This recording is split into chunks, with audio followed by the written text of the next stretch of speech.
Arham junior college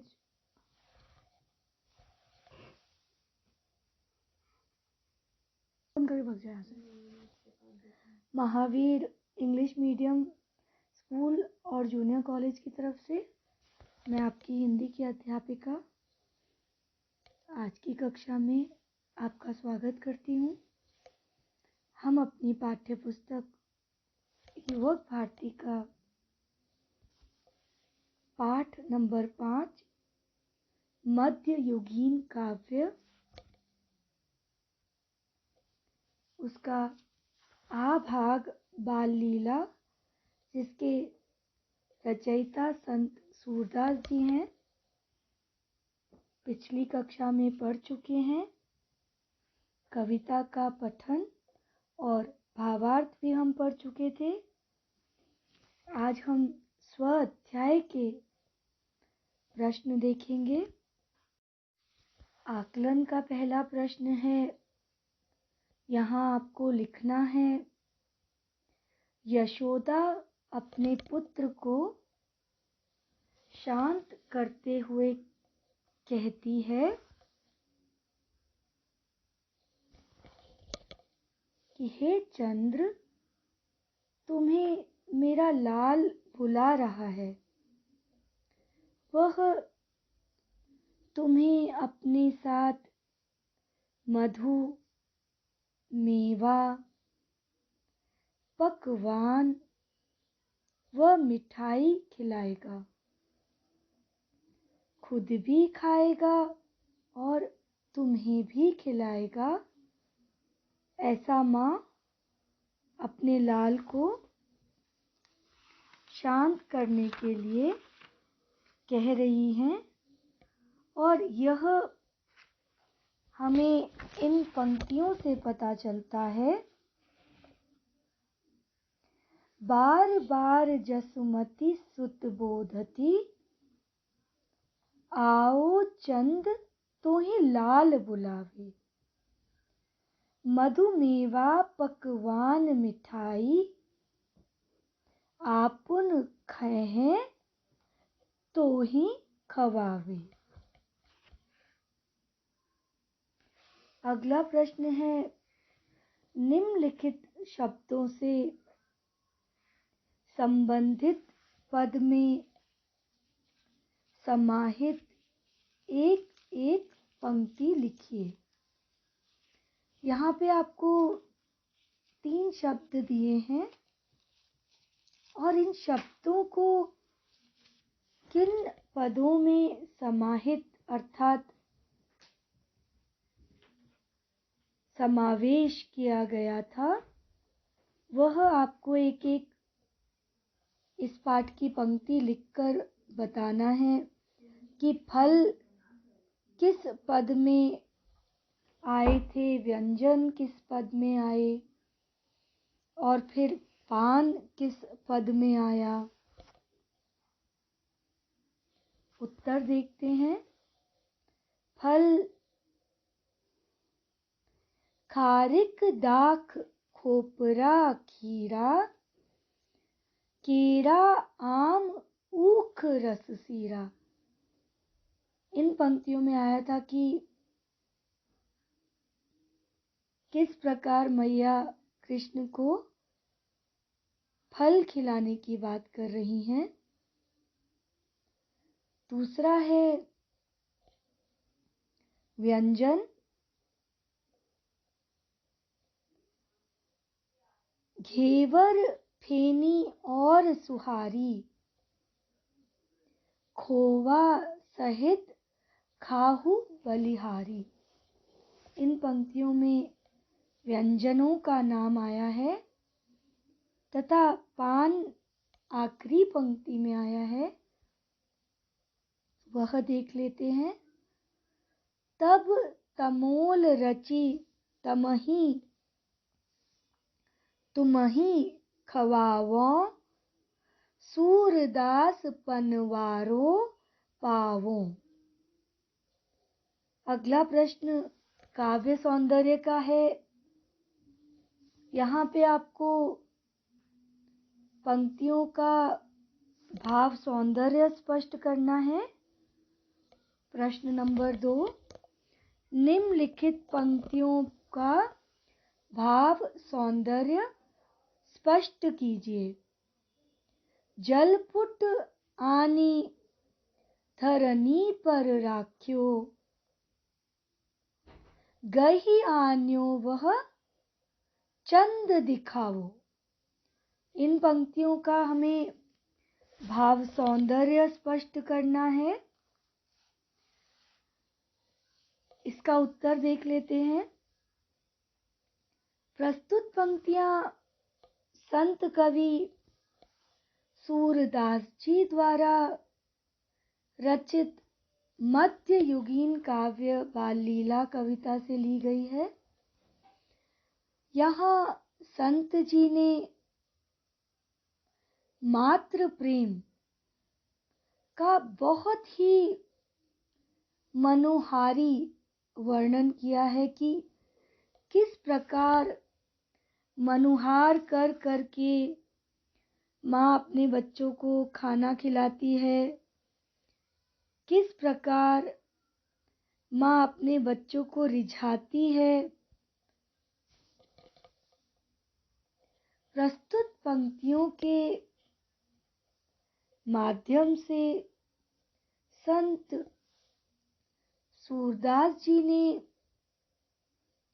माता यशोदा की चतुराई से बालक कृष्ण की हठ पूर्ण करने की कला को दर्शाया है। चंद्रमा को मांगने पर यशोदा ने पानी से भरे पात्र को धरती पर लाकर रख दिया। उसमें जब उस पात्र को जो उन्होंने धरती पर रख दिया तो उसमें जब चंद्रमा का प्रतिबिंब दिखाई देने लगा तब उन्होंने उसे कृष्ण को दिखाते हुए कहा, मेरे लाल, यह देखो, मैं तुम्हारे लिए चंद्रमा को पकड़ कर ले आई। और यह पंक्तियां किसी भी माँ की ममतामयी छवि को दर्शाता है, उसका चित्रण करता है। अगला प्रश्न देखते हैं। काव्य सौंदर्य का अगला प्रश्न है, निम्नलिखित पंक्तियों का भावार्थ स्पष्ट कीजिए। रचि पिराक लट्टू दधियानो, तुमको भावत पूरी संधानो। प्रस्तुत पंक्तियां कवि सूरदास जी द्वारा रचित कविता बाल लीला से ली गई है। प्रस्तुत पंक्तियों में संत सूरदास जी मैया यशोदा के द्वारा अपने बालक कृष्ण को भोजन कराने के लिए तरह तरह के प्रयासों को दर्शा रहे हैं, बहुत सुंदर तरीके से दर्शा रहे हैं। माँ यशोदा कहती है कि मेरे लाल, मैं गुजिया लड्डू बनाकर दही के साथ लाई हूँ। मैं जानती हूँ तुम्हें पूरी के साथ अचार बहुत प्रिय है। मैं तुम्हारे लिए वह भी लाई हूँ। इन पंक्तियों में माँ यशोदा किस प्रकार अपने पुत्र कृष्ण को दुलार रही है, उसकी पसंद के विभिन्न व्यंजन सामने रखकर मनुहार कर रही है।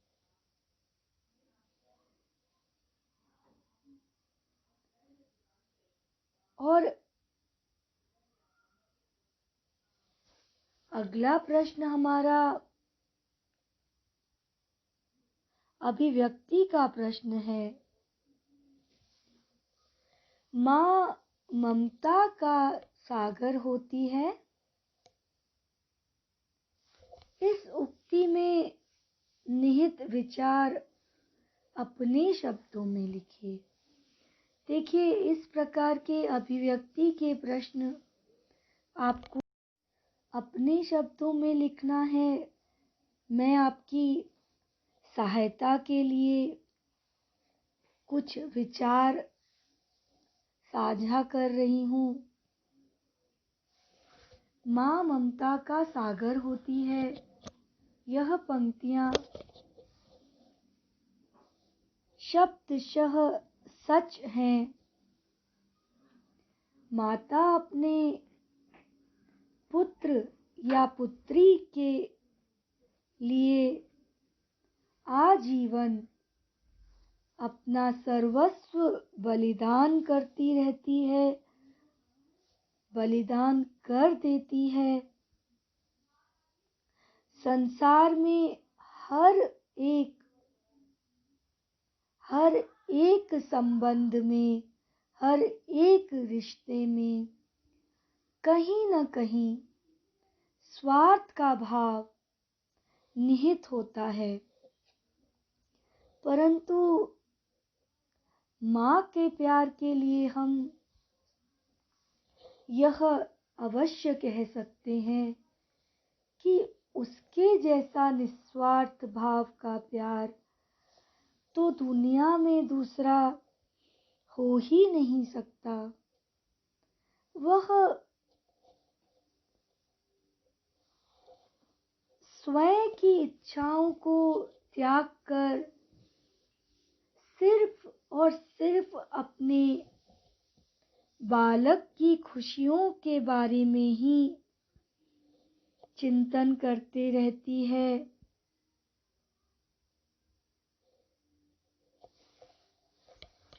वह अपने बालक के लिए अपना सर्वस्व बलिदान कर सकती है।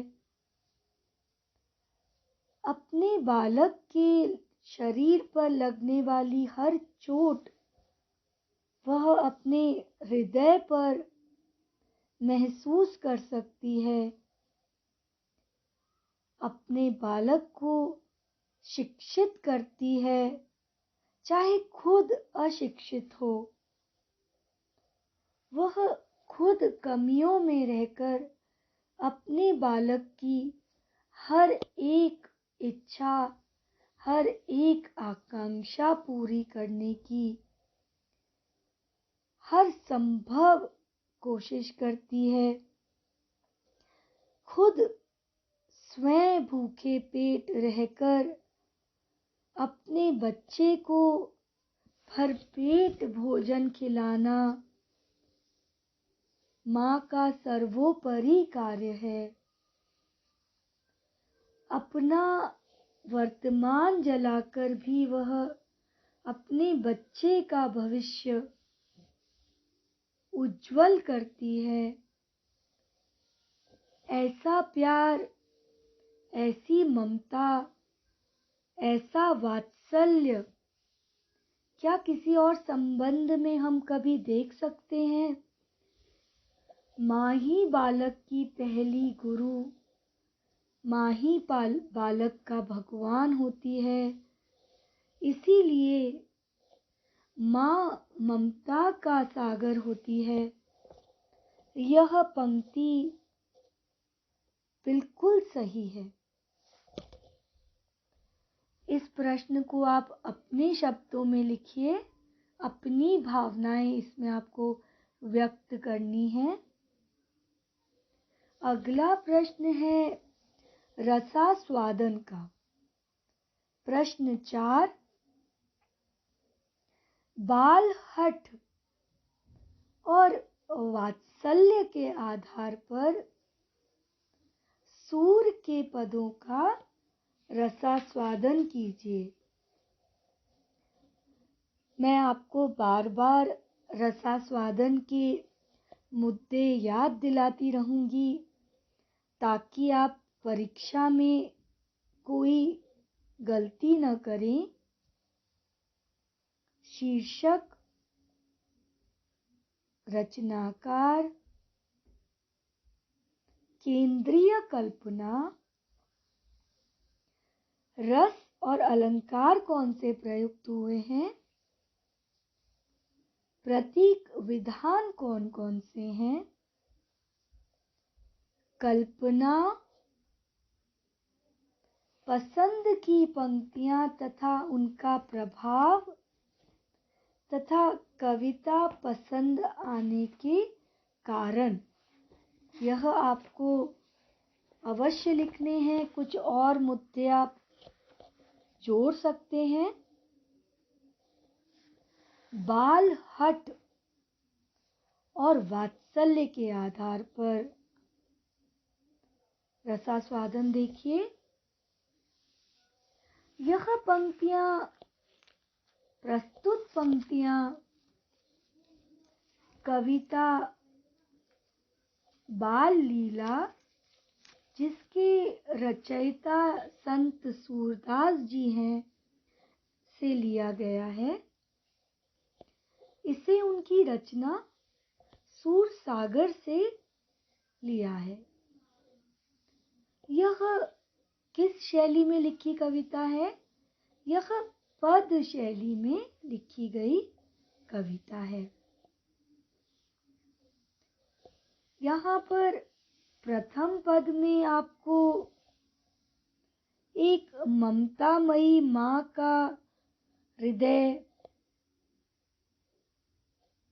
उसकी छवि तथा नन्हे बालक कृष्ण के हठ की छवि दिखती है,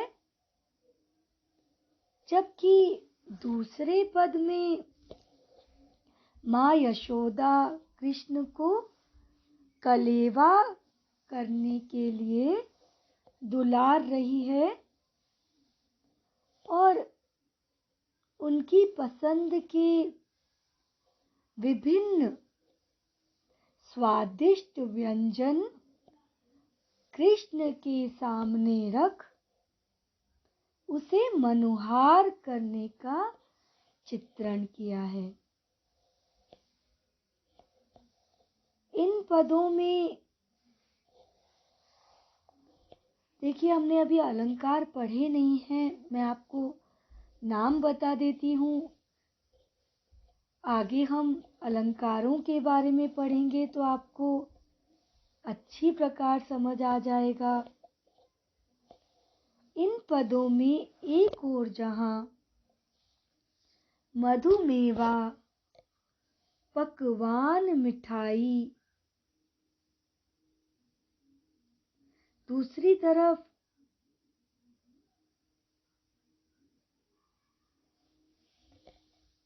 खारिक, दाख, खोपरा, खीरा व तमोल रचि तुम्ही खवावो जैसी पंक्तियों में अनुप्रास अलंकार का प्रयोग किया है। देखिए, अनुप्रास अलंकार में किसी भी वर्ण की बार बार आवृत्ति होती है, अर्थात उसे बार बार बोला जाता है। जैसे मधुमेवा में म, मिठाई में भी म। इसी प्रकार खारिक, खोपरा, खीरा में ख वर्ण का बार बार प्रयोग करते हैं। तो किसी विशेष वर्ण की पुनः पुनः आवृत्ति से वाक्य सुनने में बड़ा सुंदर लगता है, कानों को बहुत सुहाता है। तो ये होता है अनुप्रास अलंकार।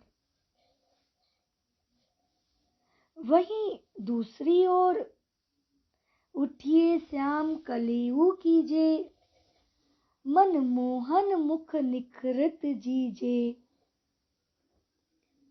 इन पंक्तियों में वात्सल्य रस की अनुभूति होती है। आज हम वात्सल्य रस भी पढ़ने की कोशिश करेंगे। यह रस माता का पुत्र के प्रति प्रेम, बड़ों का बच्चों के प्रति प्रेम, गुरु का शिष्य के प्रति प्रेम, ये जो भाव है वह वात्सल्य रस की अनुभूति कहलाता है। यहाँ पर देशज शब्दों का प्रयोग हुआ है।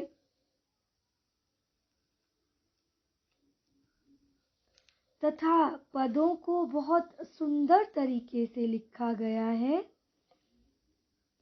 पूरे के पूरे पद ब्रज भाषा में लिखे गए हैं। यह भी आप लिख सकते हैं। मुझे कौन सी पंक्ति प्रिय है, तो मुझे तो हाथई पर तो ही लीने खेले, नेकु नहीं धरनी बैठावे। यह पंक्तियां बहुत पसंद हैं, क्योंकि इसमें यशोदा मैया चांद को बहलाते हुए कहती है कि मेरा लाल तुम्हें हाथ में रखकर खेलेगा, तुम्हें जरा भी भूमि पर नहीं रखेगा। यशोदा हाथ में पानी का बर्तन उठाकर कहती है कि चंद्रमा तुम यहाँ आ जाओ, अपना शरीर धारण करो, अपना प्रतिबिंब इस पानी पर रखो। तो यह पंक्तियां मुझे इसलिए प्रिय हैं कि इन पंक्तियों में बालक के प्रति माता के मन में जो अंतहीन प्रेम होता है, अगाध प्रेम होता है, उसकी अनुभूति होती है। माँ अपने बालक की मुस्कान के लिए कुछ भी करने के लिए हर क्षण तैयार रहती है। तो इस प्रकार आपको रसास्वादन करना है। इस प्रश्न का उत्तर देना है। अगला प्रश्न देखते हैं। जानकारी दीजिए। यह आपका साहित्य संबंधी सामान्य ज्ञान का प्रश्न होता है और कई बार इस प्रश्न का उत्तर, जैसे कि मैं आपको पिछली कक्षाओं में भी बता चुकी हूँ, कि इस प्रश्न का उत्तर आपको पाठ के पहले जो पाठ के बारे में जानकारी होती है, जहाँ कवि का परिचय और प्रमुख कृतियाँ वगैरह, काव्य की विधा आदि का जहाँ उल्लेख होता है, वहीं आपको इसका प्रश्न कई बार मिल जाता है। आज एक प्रश्न का उत्तर तो हमें अपने पाठ के पाठ्य पुस्तक के पेज नंबर 23 पर मिला, पर दूसरे प्रश्न का उत्तर हमने पद पढ़ने के बाद और संत सूरदास के बारे में पढ़ने के बाद जाना। पहला प्रश्न देख लेते हैं। जानकारी दीजिए। प्रश्न 5। संत सूरदास के प्रमुख ग्रंथ हैं। उन्होंने कौन कौन से ग्रंथ लिखे हैं? प्रमुख कृतियां हैं सूरदास जी की सूर सागर,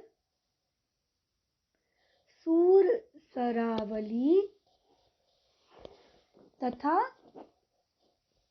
साहित्य लहरी।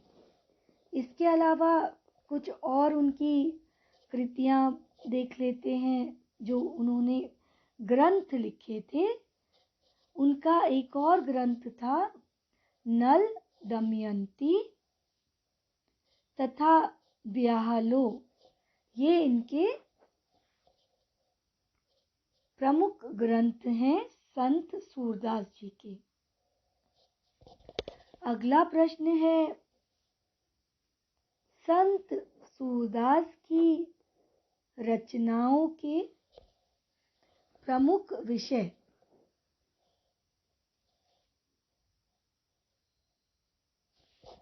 उनकी रचनाओं के प्रमुख विषय तो हमेशा श्री कृष्ण ही रहे। श्री कृष्ण की बाल लीलाएं, राधा कृष्ण का प्रेम, राधा कृष्ण विवाह, कृष्ण भक्ति। उनके अमूमन सारे ही पद, सारी ही रचनाएं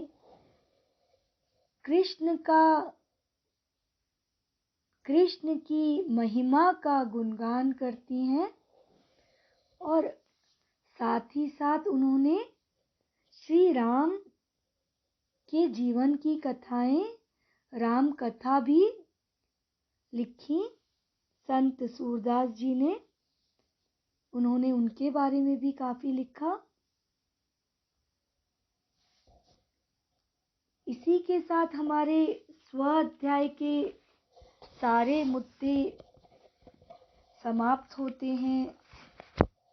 अब हमें रस क्या है यह समझना है।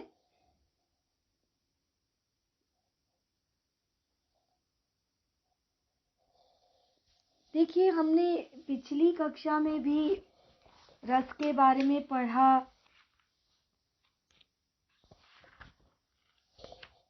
हमारे पृष्ठ नंबर 12 पर हमने रस पढ़े, वीर रस और भयानक रस। वीर रस में तो हम किसी पद में वर्णित प्रसंग हमारे हृदय में ओज, उमंग, उत्साह का भाव उत्पन्न करता है, ऐसा हमने पढ़ा था।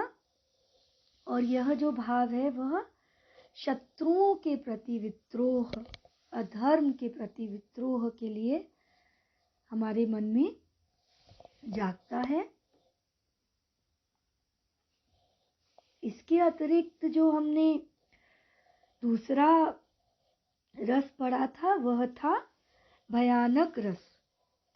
जब काव्य में भयानक दृश्यों या वस्तुओं के बारे में काव्य में लिखा जाता है जिससे कि हमारे हृदय में भय उत्पन्न होता है, वह भयानक रस का उदाहरण होता है।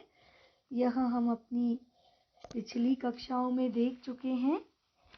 आज हम दो नए रसों की संक्षिप्त में जानकारी ले लेते हैं क्योंकि समय बहुत कम बचा है आज की कक्षा में। पहला रस जो हम अगली कक्षा में पढ़ेंगे वह है हास्य रस। इस रस को पढ़ने से हमें हास्य का भाव हमारे अंदर उत्पन्न होता है, हमें उसे पढ़कर हंसी आती है। ऐसा होता है हमारा हास्य रस। इसका जो भाव होता है वो होता है हंसी का, जिसे सुन के हमें हास्य का भाव उत्पन्न हो जाए। और दूसरा है जो हम पढ़ने वाले हैं वात्सल्य। तो वात्सल्य में हमें माँ की ममता, बड़ों का बच्चों के प्रति प्रेम, स्नेह का भाव हमें दिखलाई देगा। आज की कक्षा का तो समय यहीं समाप्त हो चुका है। अगली कक्षा में हम यह 2 रस पढ़ेंगे और हमारा नया